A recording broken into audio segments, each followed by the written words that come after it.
You are tuned to the 24 into 7 channel of All India Radio. Continuing with our series on the myriad shades of Delhi, we today bring you an interaction with Shashank Gupta on the temples and shrines of Delhi. Nitish Arora initiates the conversation. Hello friends. When March marches into our life, if you are a student, you are a scared lot. One, because March signifies examinations. That is also a time when you are fearful. Not that you've not worked hard. And there are many who have not really worked hard and they all head towards shrines and temples. So that is perhaps one of the reasons for me to choose shrines and temples as a topic for today's Daily Diary. And I'm joined by Shashank Gupta. Shashank, welcome to our program. So tell us about yourself first. Thank you, sir, for inviting me here. I am Shashank Gupta. I am studying in JNU as a master's student of medieval history. My specialization helped me to know about Delhi and to learn about the heritage and past of this city. As you said that the exams time, they are coming soon and we are all fearful about them. So let's talk about the shrines and temples. We are here to... That reminds me of a doha. दुख में सुमिरन सब करें, सुख में करे ना कोई. जो सुख में सुमिरन करे, दुख काहे कोई. Temples and shrines are there for all the 12 months of the year. But March में थोड़ा सा, I think, youngsters and more students throng them. And fortunately, Delhi, which is a cosmopolitan city, we have temples and replicas from perhaps all over India. So where do we start from, Shashank? I think that the more ancient we go, as a built structure, we find that in the hilly part of Delhi, which we today calls as Mehrauli, this place called Mehrauli has a significant meaning called Meher of Aulia. So this name is a Persian name given by the Sultanate people who were ruling here in Delhi from around 12th century to 16th century. Then it was... That is also your area of study. What was the name of Mehrauli prior to that? Prior to that, we have no idea about the exact name. But yes, I was just going to tell you that there is a temple in Mehrauli which is called as Yogmaya Temple. And it is considered that when the Turkish forces, the Turkish army man, they took over Delhi from the Chauhans, who were the rulers prior to the Islamic rulers, came to Delhi. So during the time of Rajputs or Tomars,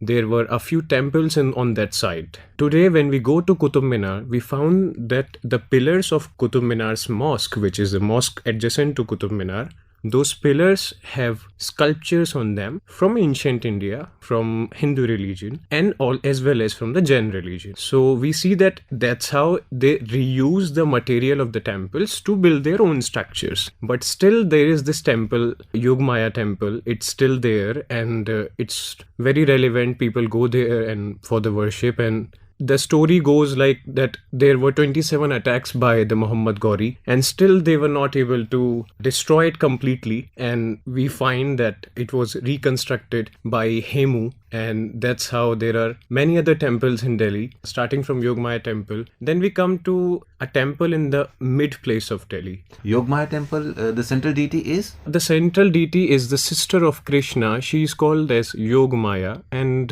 it's said that she is a illusionary version, like Maya it's for illusion. So the Yogmaya deity, she is considered as the sister of Krishna. And if we see that in Delhi, the literature for the religions, institutions, they are coming from Mahabharata, most of them. So if we see the first name and it is believed that this was Indraprastha. Yeah, exactly. So the first name given to this city through the religious scriptures, it was Indraprastha. And we find that there was a name with this term, Indrapath, till the time of Sultanate, and this was still going on. Like there is a Bhairav temple in that area near to the Purana Killa of today's Delhi. That place is called Indraprastha. And the story goes on that... That is just opposite to Pragati Maidan. Yeah, that's just opposite to Pragati Maidan.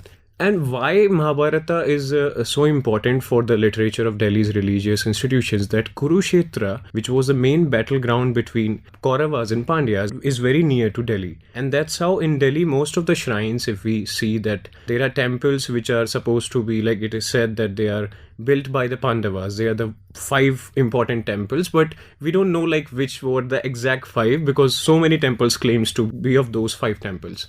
there is a temple for Bhairava in Indraprastha today, and it said that when Pandavas won the war against the Kauravas, they went to build a new capital for them. And Krishna asked for the permission of Indra to burn the whole jungle, to burn the whole one around the Yamuna. And Indra first burned that down, and then rain poured on that area. So the ash settled and they got a land for their new city or the new structure. So with their first inauguration of the city, they built 5 temples. So this is all coming from the Mahabharata literature. Okay. And that's how Delhi has temples. We see one as Hanuman Temple in CP, which is a very famous temple. People on Tuesday go there. And these ancient temples claims to be mentioned in the Mahabharata. And the story for Hanuman Temple goes in that Bhim met Hanuman during one period in the Mahabharata. It is said that Bhim and Hanuman both are the son of Vayudev. So both of them meet at one scene in Mahabharata, and it's just to check the superiority of Bhima or Hanuman. It goes in this way that Bhim was unable to move the tail of Hanuman, and that's why Hanuman is considered as superior than Bhima. So the Hanuman temple, it's based on this theme that Hanuman was there and Bhim meet them through their way from Kurukshetra to Indraprastha. So that's how we have these theme-based temples which are based on Mahabharata. We have Shakti Peeth. Shakti Peeth, if we see that Delhi has always been a center of power for people, for rulers. So it's always been shifting and changing. Capitals were made and destroyed by the others. But the seat of power remains this city. Even for the religion, it shared the power with the rulers. So if Turkish people came, they built Quwwatul Islam Mosque and they used the pillars of the old temples and defaced the sculptures while using them. So that's how we see that there is one temple which is Kalkaji Temple near to Nehru Place. It's called as a Shakti Peeth, and Shakti Peeth means power center for a religion. So if we go to the ancient past, we find Delhi's oldest heritage thing lies very near to the Kalkaji Temple, which is a Ashokan inscription, which is a very minor rock inscription telling about Buddhism. And that area, Kalkaji, it's the starting point for the hilly part of Delhi. So that was just a intersection between the trade routes from Delhi, and Ashoka found it relevant to have a scripture, to have a edict here. Yeah, it's not a pillar, it's a rock stone edict. And on that some thoughts are written to praise Buddhism. So that's how Buddhism found near a Hindu temple which is very famous and called as a Shakti Peeth. It's also said that the goddess Kalika, took a form of a stone idol after defeating Raktabij, who was a monster and who was coming towards the earth to destroy everything. But goddess Kali destroyed the Raktabij, the monster, and took a shape of an idol which is called as a Shambhu stone idol, and she is worshipped in that form. This is the Kalkaji Temple. Yes. Because of the Shambhu stone idol, we call them the Shakti Peeth. And they are there from a long time. Like the new structures, the new buildings that we see today, they are no more than 100 years old. But these places, these small shrines, were there from a long time, and that we get to know through their geography. Like if we go to the banks of Yamuna, in Chandni Chowk there is a whole row for temples. When we go to the opposite road of Red Fort, there is Digambar Jain Lal Mandir on our left. That is a Jain temple. Just after that temple, there is a Gauri Shankar Mandir. Now, Gauri Shankar Mandir has a very interesting story because that area only got inhabited in last 400-500 years. But the story says that 800 years ago, there was a soldier who wanted to win in a war, and that's why he proposed to build a temple after they won that. So this is one story for that temple. The other is that there was a daughter of the king, a princess, and she got abandoned from her society. So she came to this part, which was the abandoned part, because Yamuna plains were not used for making buildings because there were no stones and rocks and water. Water was there, but no stones to build that. So it only in the time of 15th century we came to make buildings in that area. But in 1200 there was no inhabitation. So the story goes that the daughter of that king, she came to that area and worshipped for Shiva for a long time, and that's why this Gauri Shankar temple got built. So Gauri Shankar is a name for Shiva and Parvati. It's a temple associated with that. Then there are other temples in Old Delhi. There are beautiful Jain temples like which are built in last 200 to 50 years. They have works from glass work from Rajasthan and sculptures and paintings and wall paintings. Lots of marble. Yeah, lots of marble is used in those temples. So if we see that the Rajasthani community was migrating to Delhi, so we see that migration has a very important role in the making of Delhi, because it's not a city of natives. It's a city of migrated people who come from different locations to this place. Now we see that there were many communities. Like if we go to Haus Khas, there is a temple called Jagannath Mandir. It's very new. Only after 1950s we started to build temples based on societies in Delhi. So there is a Jagannath temple for the Oriya community. Then we move to the Malay Mandir. And Malay Mandir, the full name for that temple, it's Uttara Swami Malay Temple, which is popularly called as Malay Mandir. But what is the meaning of Malay here? It's hill. It's a hill temple because this temple is in R.K. Puram, which is on the hilly area of Delhi, on the ridge part. And this is dedicated to the Lord Swaminath. So these are the community-based temples because migration was happening in the city and the society and the demography, everything was changing. Now we... Built on a hard rock, it's beautiful. It's claims a very pristine location and it's at a height. Yeah. It looks very nice. Yes, so it's a granite built temple. It's on a height, that's why they call it Hill Temple. And that's a tradition of, if we see that this Swaminatha, Lord Swaminatha, he's Murugan. So in every part in South India, in Tamil Nadu, we see that their temples are mostly on the hills, the Murugan temples. So the same pattern they have followed here in Delhi. The two major temples that came in last 50 years, there is Chhatarpur Temple and there is Akshardham Temple.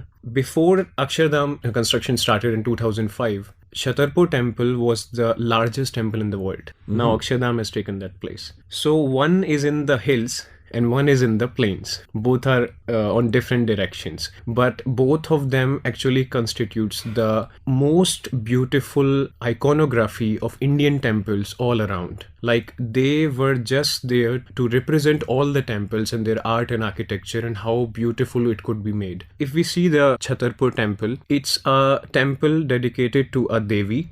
It's officially called as Shri Adya Katyani Shakti Peetham. Now it's again a Shakti Peeth, a power center for the goddess Katyani. So goddess Katyani, she's a manifestation of goddess Durga when Devi turns into Durga because she took some power from all the gods and become a Durga with having so many tools for fighting, and she was there as the superior god, like most superior to kill the demons on the earth. So that's how Devi as a Shakti Peeth was established there. It's a complex. It's a whole complex with, in the Chhatarpur, it's a whole complex with more than 15 to 20 temples around are there, and the temples belongs to whole family of the gods. Means Shiva is there and Lord Swaminath is there. There are many different deities which are presented in that temple. Now after this series, there is a street just next to us which is Mandir Marg, next to CP. Yeah. So that whole street was, it's starting from the Hanuman Temple in CP and ending near to the Birla Temple.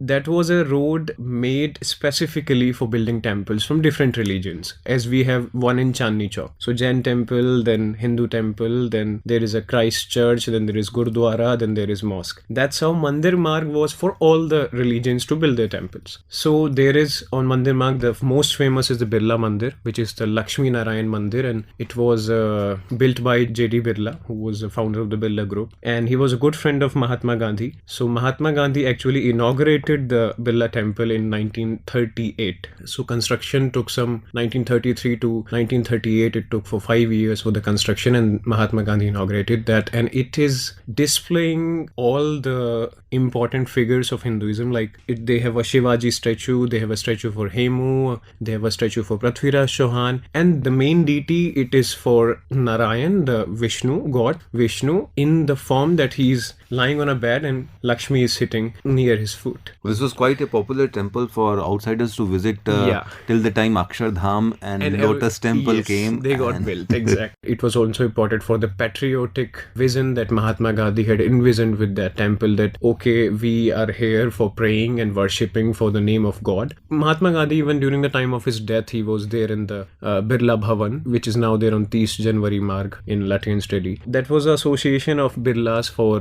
Lakshmi Narayan Temple, and it is purely based on a Nagara style of architecture, which is different from the style of architecture in Chhatarpur Temple. Chhatarpur Temple is based on Dravidian style of architecture, which is coming from Tamil Nadu and the temples in Karnataka. Like that one is from the Chola architecture. Here in Birla Mandir, they have used the Nagara architecture, which is Northern Indian style of making temples, starting from the temples in Kashmir and Jammu. We see the old temples, the ancient ones. They have Nagara styles. It's connecting at one point in the top. In southern Indian temples, there is a whole shikhar with many panels, and there are sculptures on every panel, and then it finishes off at the top.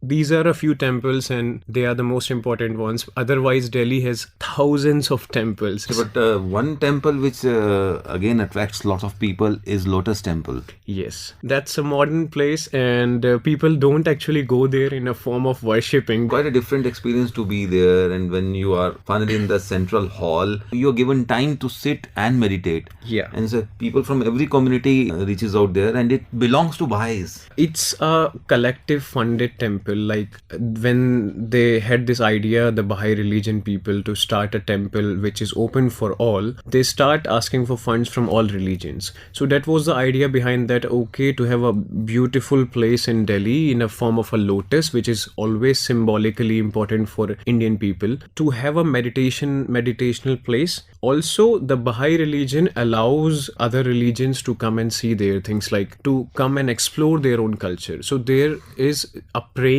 part for just twice in a day, in morning and in evening. They have their prayers, which are very silently done. There is not so much of baja and dholak and all these things for them. So very silently they do their prayers, and then it's open for all. You go and sit there for meditation for 10 minutes, 15 minutes, and then you come out. So the architecture helps to give it that kind of a sacred space, that spirituality, that it has 27 petals, and those 27 petals shows 9 sections of that. If you see from above the Lotus Temple, from the bird eye view, it's all positioned in a form of a mandala. It's like 27, 9 and 3. Mm-hmm. It's that of a structure. So they were using the traditional elements, lotus and mandala, to make a modern place for meditation for everyone. Like even for those who are not practicing the religion, they can go and do some meditation at that place. To my listeners, Shashank has deliberately kept the Sufi shrines and the Gurudwaras and the churches out of it, because we will be having separate programs on the Sufi shrines and the Gurudwaras of Delhi. So Shashank, anything that is left out or you really want to bring out? Sure, sir. It's a long topic to discuss on, and even if we talk about the most important ones, there are a few left always. So I am trying to introduce with a few temples which are also important. Now have a bird eye view. Yeah, let's now have a bird eye view on all the temples of Delhi and include the others also. So there is ISKCON temple, and that is also a very famous temple. People go and visit there. Architecturally, it is very beautiful, and they have this beautiful Sankirtan, and every time you go, and Desi ghee food is also very famous of that place. Now we have a Sai Baba temple on the Lodi road, which is also very new, but people go there for worship on every Thursday. So that's how Delhi is having a diverse set of temples in There's every one part. huge idol of Hanumanji, Jhandewalan. which you have missed, because that is like It- epitomizes. it's present everywhere. It's an omnipresent So structure. tell us about of that Delhi. also. Yes, so this is the climax, that the most famous structure, or the most viewing structure from Delhi in the movies, that is the Hanuman Statue, which is of 108 feet, and it's near to the Jhandewalan station, which is there in the northwestern part of Delhi, near to Karol Bagh. And this temple with the statue, it has a form of a gate, which is the deity's mouth, like Hanuman's mouth. From there you take the entry.